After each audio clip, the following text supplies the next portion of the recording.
On a quest to help people make their homes their own. Take a sprinkle of imagination, a dollop of courage, stir in some talented British craftspeople and some second-hand shopping savvy, and there you have it, the recipe for the perfect homemade home. This week, they want to create a sunnier homemade home, and to help them do it, I'm going to be taking them on a second-hand shopping trip. What we're going to do is we're going to race from stall to stall, and you're going to scream if there's anything you like the look of. Okay. All right. Getting the help of some of Britain's most talented craft people as we make frames.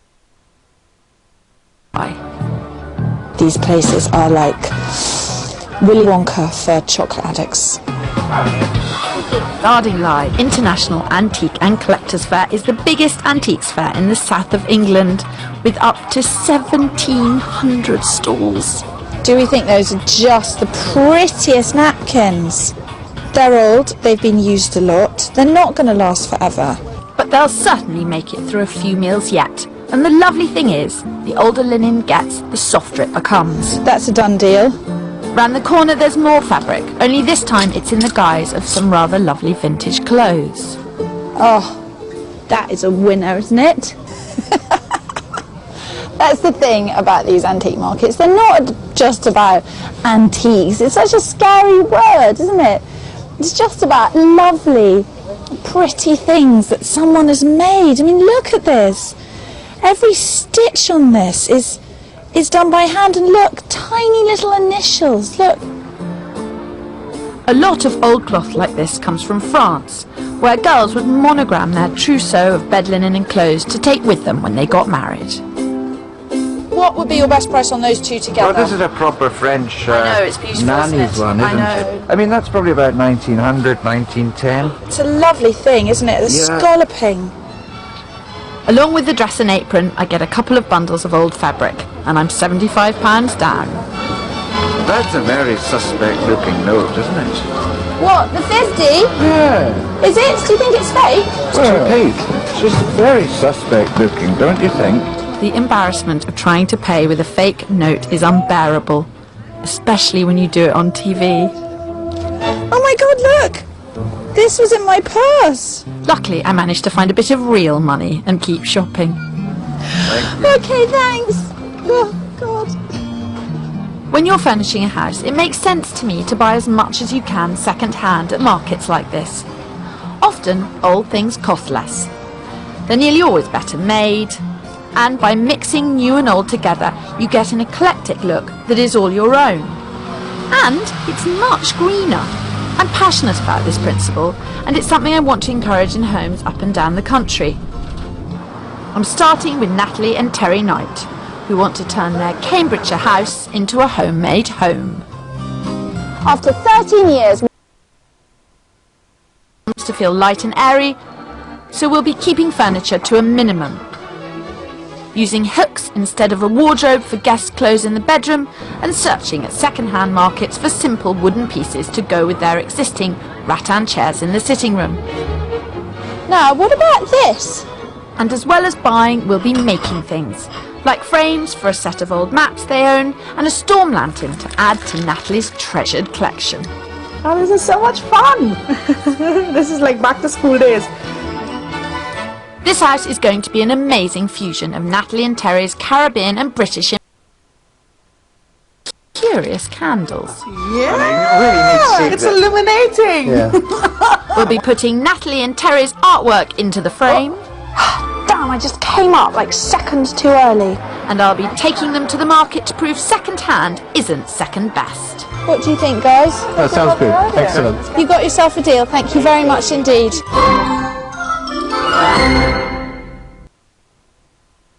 Before you even think about hitting the high street to furnish your home, you should check out what you can get from second-hand stores and antique markets like this one at Ardingly. Many things here are as cheap as chipboard, but they tend to be made from good, solid wood. I've come here with Natalie and Terry Knight, whose house is currently a furniture-free zone. They need pieces for their sitting room and guest bedroom. What we're going to do is we're going to race from stall to stall, and you're going to scream if there's anything you like the look of. All right. My number one market tip is to come with an open mind. We need a sofa, a coffee table and a bed, but by keeping an eye open for anything we like, you never know what you might come across. Now, what about this? Like this display cabinet, dog not included. It looks to me like an old trophy cabinet. Yeah, look, there's blue felt at the back. What do you think, darling? Yeah, I like it. It's interesting, eh? Yeah. It's not, Should we see if we can undo? we better not, eh? No, don't worry, It it's might fall fine. to bits. We're sorry. Yeah, two very good, very firm doors. There. Glass cabinets are perfect for displaying things, and because they're see-through, they can actually make a room feel bigger and lighter. They're very clearly marked 120, these. Yes. So I don't want to ask you what you want for them. Good. But if we were going to take them away with us this afternoon, As seen on television, as seen on television. one or two, One, afraid. 100 quid, yeah. 100 quid. All right. What do you think, guys? I think so. Yes. Great. That sounds good. Excellent. You got yourself a deal. Thank you very much indeed. It's a great cabinet, but I'm wondering if we've gone for the right one. Just before we go, you don't prefer that one, do you? And what about the fact that it doesn't have a back? Is that doable? We could fix that? No, that is so doable. Yeah, Even easy fix I, who never attempt DIY, could do a back for that. Okay. Yeah, your local builder's merchant, you take the dimensions and they'll cut you a piece of MDF. Then choose the fabric which you thought set off your shells Right. best, staple it to the piece of MDF and bang a couple of nails in. I mean, literally I could do it. Really, if it's your preference, I'm very happy. Do you mind if we take this one instead? You're quite welcome. Yep, whichever. You can have two for a bargain price if you want them. Turning a trophy cabinet into a sitting room display unit is a brilliant way to reuse something. And at the next stand, we find another clever bit of furniture recycling. How good is that? Laptop, papers, glass of wine. Some clever person has made it into a washstand come writing desk. This got the little handles for putting the towel on for putting too. the towel on. So if you're really tapping away on your laptop and you're sweating brow Yeah. and take the towel and Yes, honey.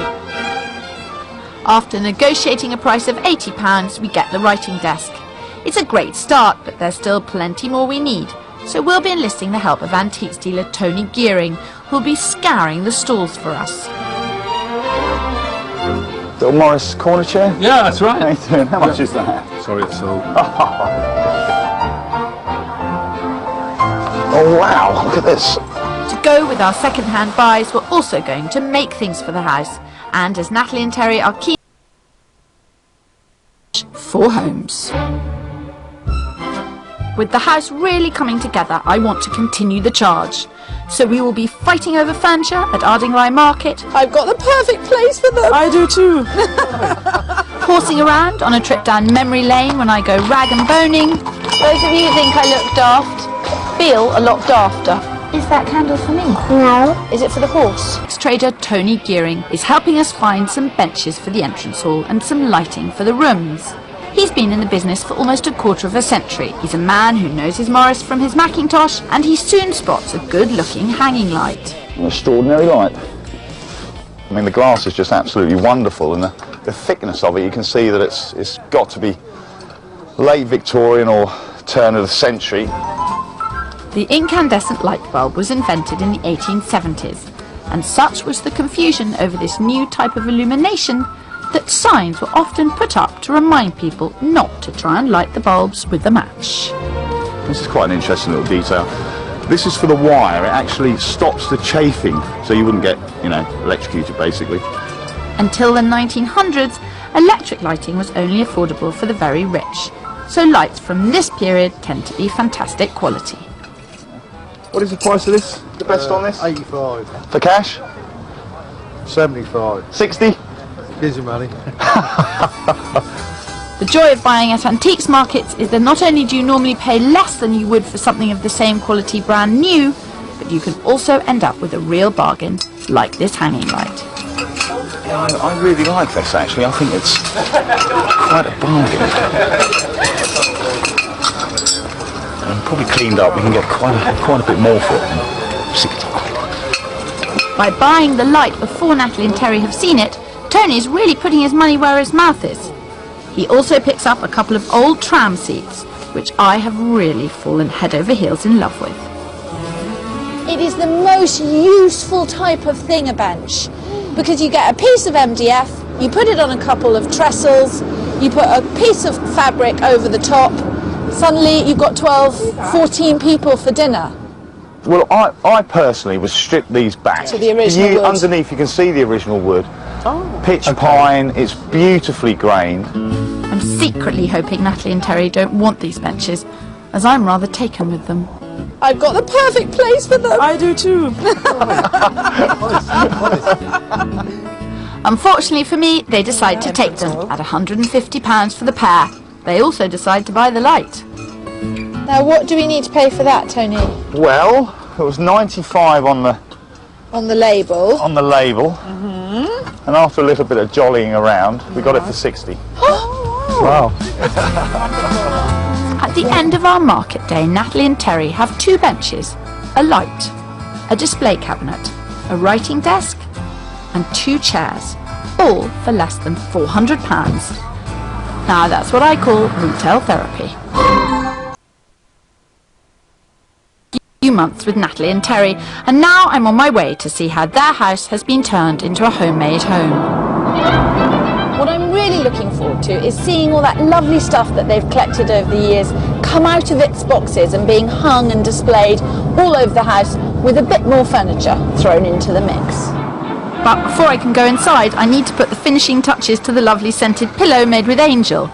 I always leave everything to the last minute. If you're making someone a present, it's probably a good idea to finish it and wrap it while you're still at home.